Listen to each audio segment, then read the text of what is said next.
अस्सलाम वालेकुम। की हाल चाल है तुहाडा सब दा? उम्मीद करनी है ठीक होवोगे। अज मैं चने वाले चावल बनाने लगी सा ते प्याज कट के मैं बस रख दिता है। ए देखो प्याज बस ब्राउन होएगा ते दूसरे पासे उत्थे सारियां मैं चीज़ां पा लीती, अदरक लहसुन सब्ज़ मिर्चां नमक मिर्च जीरा ये सब मैं पा दिता है।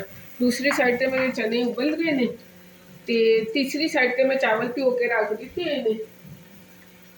तो जिस तरह मेरा तड़का तैयार होता है मसाला बनता है तो फिर मैं चने पा के भुनागी फिर वो मेरे नाल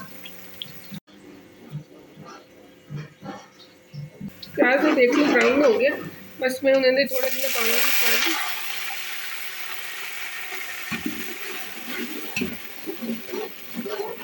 नाल ये सारे मसाले ना मैं पहले पा दिते सी मिर्चा सब सब पा देंगे।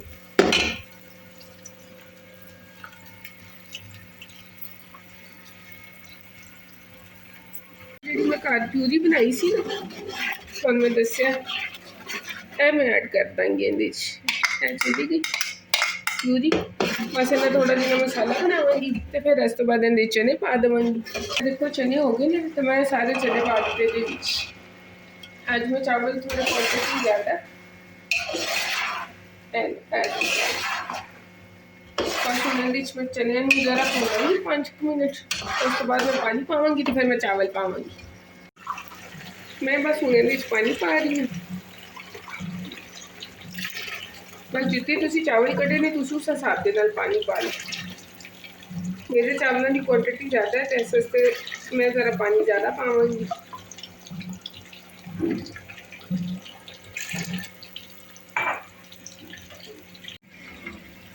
मैं पानी पा लिता तो बस हूँ मैं उबाले का इंतज़ार करांगी। जो उबाला आएगा तो फिर मैं विच पा देवांगी चावल।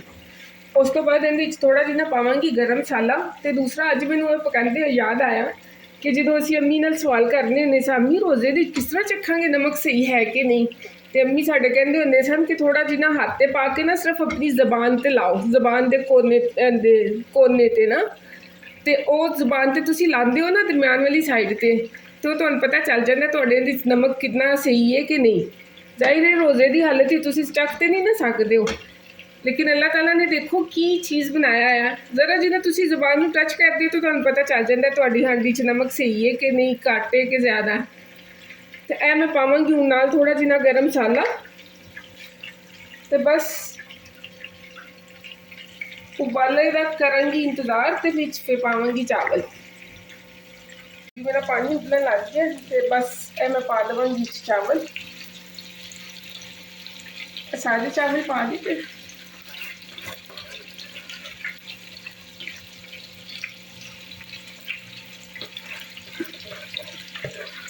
पै के सारे चावल मिक्स कर लें। बस चावल इतना बहुत ज़्यादा चम्मच नहीं चलाईना, बस उन्होंने मैं मिक्स करके तो मैं इन्हें पकन देवगी। जो थोड़ा भी ना पानी रह जाएगा तो फिर मैंने दम ला देवगी। दम हो गया जो मुकम्मल।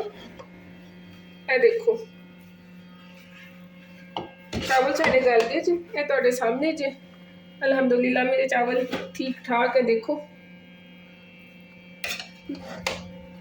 चावल पकाने लगे ना सिर्फ एक चीज़ तो डर लगता है कि अलग तो पप्पा ही ना बन जाए, लेकिन अल्हम्दुलिल्लाह ठीक ठाक फर्स्ट क्लास। चलो फिर इहदे नाल ही तुसी मैनूं दो इजाज़त, अपनी दुआवां विच रखो याद, रब रखा। हसदा रवे पंजाब, सदा वसदा रवे पंजाब।